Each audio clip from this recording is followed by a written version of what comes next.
Hunt with passion. Never stop casting. Chase the dream. Welcome to Season 6 of Musky Mastery Outdoors. Brought to you by Bucher Outdoors, #1 in big game fish products. And by Recon Boats, made by craftsmen, built for fishermen. Hey everybody, what's up and welcome back to another Musky Quick Tips video segment here on the Musky Mastery YouTube channel. Tonight, I'm going to talk to you guys about a couple things that I tell my guide clients when I'm out chasing muskies with top waters. It's that time of year right now. It's early June.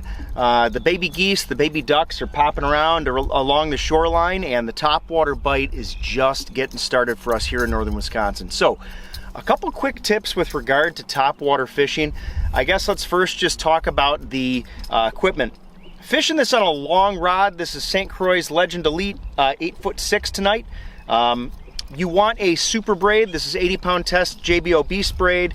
Any standard bait caster is going to work. Something with a fairly quick retrieve speed. This is a 6.3 to 1 gear ratio. With my top raider here, I like to fish a steel leader, and that's pretty much it as far as equipment's concerned. Now, a couple things as far as the technique when you're top water fishing. There's not a whole lot to it as far as the casting is concerned. I like to take long casts when I'm fishing top water just because I think, it's one of those lures that rides up, high on the surface, so you can get this lure over some pretty, snaggy cover that you wouldn't be able to get a lot of other lures through. So that's one of the reasons I like to take long bomb casts. Also, it's just fun to bomb a top water, let's face it. But here, I'm throwing the old Blackbird top raider here, and so that's the first thing I tell people is throw it long. So, and with that said, throw it a little bit ahead of the boat. So if I'm traveling, rightward here, I'm going to cast this lure a little bit rightward so that as I advance the boat and I retrieve the top raider, it's going to line up with me as I reel it in. So that's the first thing. Take a long cast and make sure I guess we just call that, the fancy terminology is lead the boat. So make sure you're leading the boat a little bit with your cast. And let's go over this part. Finish with a figure 8. Every single time, finish your retrieve with a top water with a figure 8.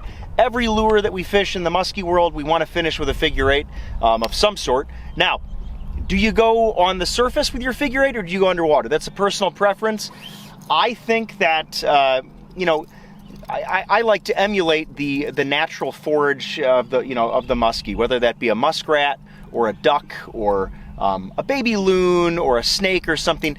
Whatever it is, they're diving under the surface, and probably pretty readily when they're getting chased by a muskie. So when I go into my figure 8, I'm usually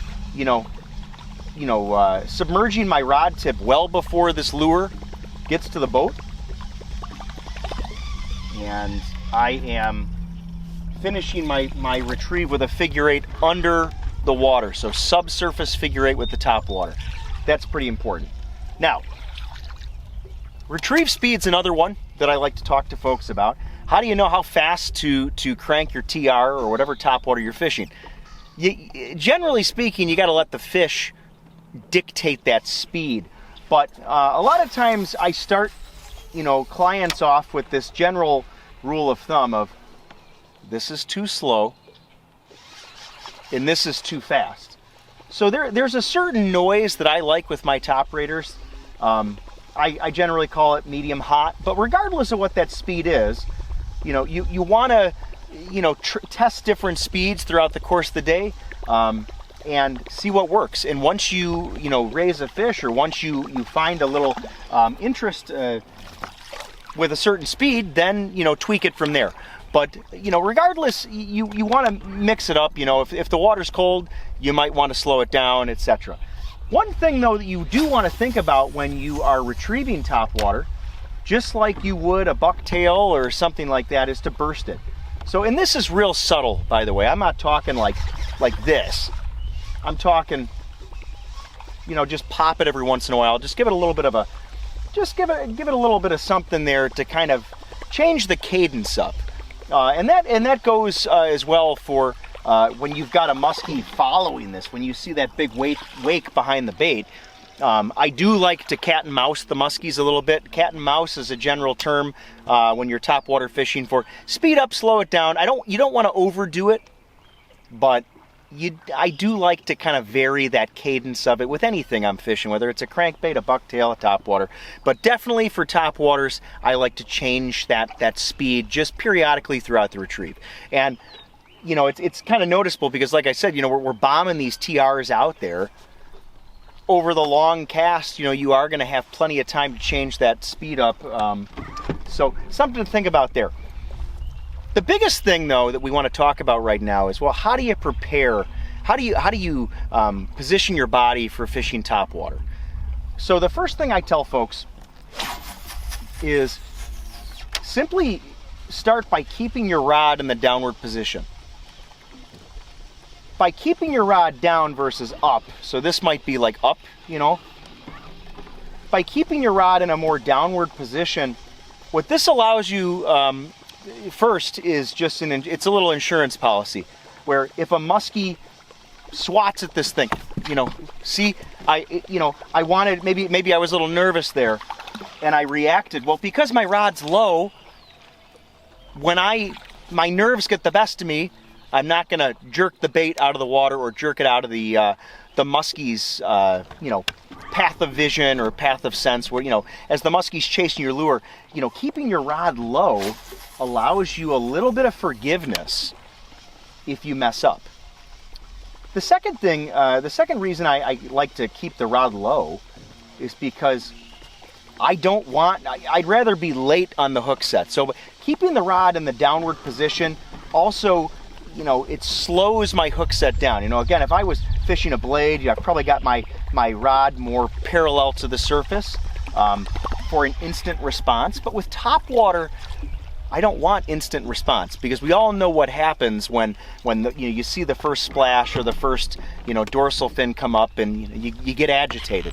So again, keeping your rod down gives you a little bit of forgiveness again. I think that's the best phrase to use, so that you can kind of make a mistake but not mess the whole thing up, the whole process of the muskie following the top raider.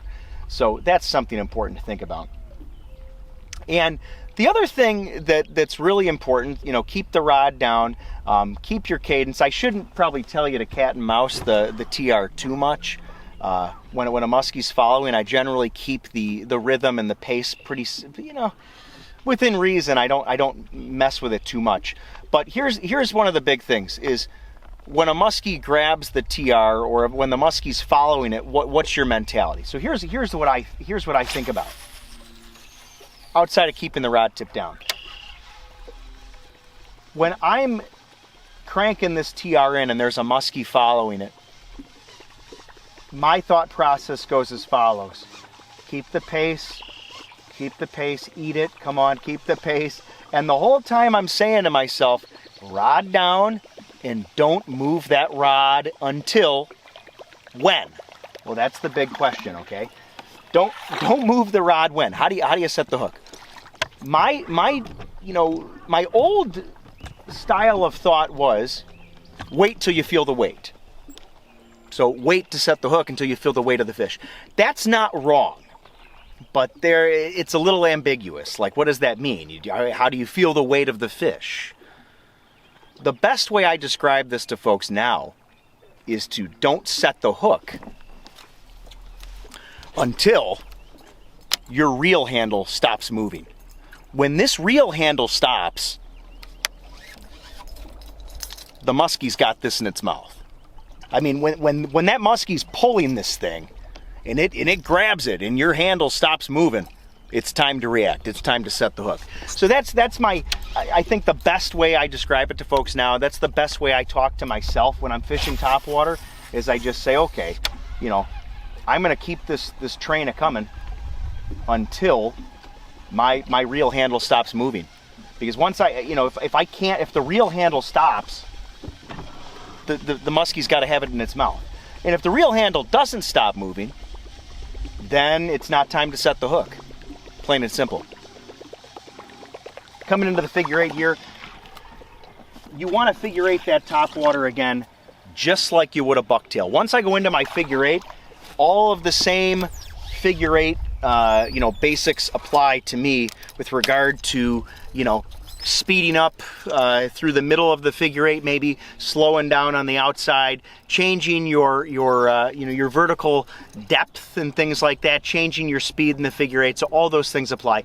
The biggest issue folks have again with the top water is knowing when to set the hook, and that's the tip that I gave you there about just wait till that reel handle stops moving, and getting the jitters. You know, a lot of times folks, you know, they just get jittery when you know, they're fishing top water, and to avoid that, my tip for you tonight is keep the rod down. It allows you a little bit of insurance so that you don't overreact. And that's pretty much it. You know, fighting a fish with a top water, same thing that you would any other time. You know, if the fish goes down, you can go up. If the fish goes up, you go down. So it means if a muskie's jumping with a top water in its mouth, I'm gonna try my best to bury the rod down and keep the fish down instead of you know, allowing it to keep jumping. That's it. You know, and then the last thing maybe I'll say with regard to tackle is with the top water itself. The Top Raider comes standard with a nice hook on the butt end here. A lot of times what I'll do, you'll see this is kind of an oversized hook there on the end. That's a nice 6/0 long shank there. I will change that back treble hook out and put a bigger one on. Doesn't mean the traditional hook doesn't work, because they do, but I just like to fish it with a little bit bigger hook on the end, just in case you get those muskies that nip a little bit. So, well, there you have it, guys. Those are a couple just very basic top water quick tips that I talk to my clients about. The Top Raider and top waters in general are extremely easy to fish. Everybody can fish them. Kids to older adults to you name it. Everybody loves fishing top waters because they're easy to throw, they're easy to work. The big thing is figuring out how to stay mentally stable. Ooh, that's beautiful. How to stay in a good mental state once that wake comes in and that muskie's following that Top Raider. So anyway, hope you guys enjoyed this. Hope you guys learned something. Hope you guys take something away from this. If you want to see, I will probably have a video coming out in the next couple weeks on how to replace that back hook and put a bigger one on if you want to see that. So anyway, guys, hope you enjoyed this quick tips video, and as always, thanks for watching.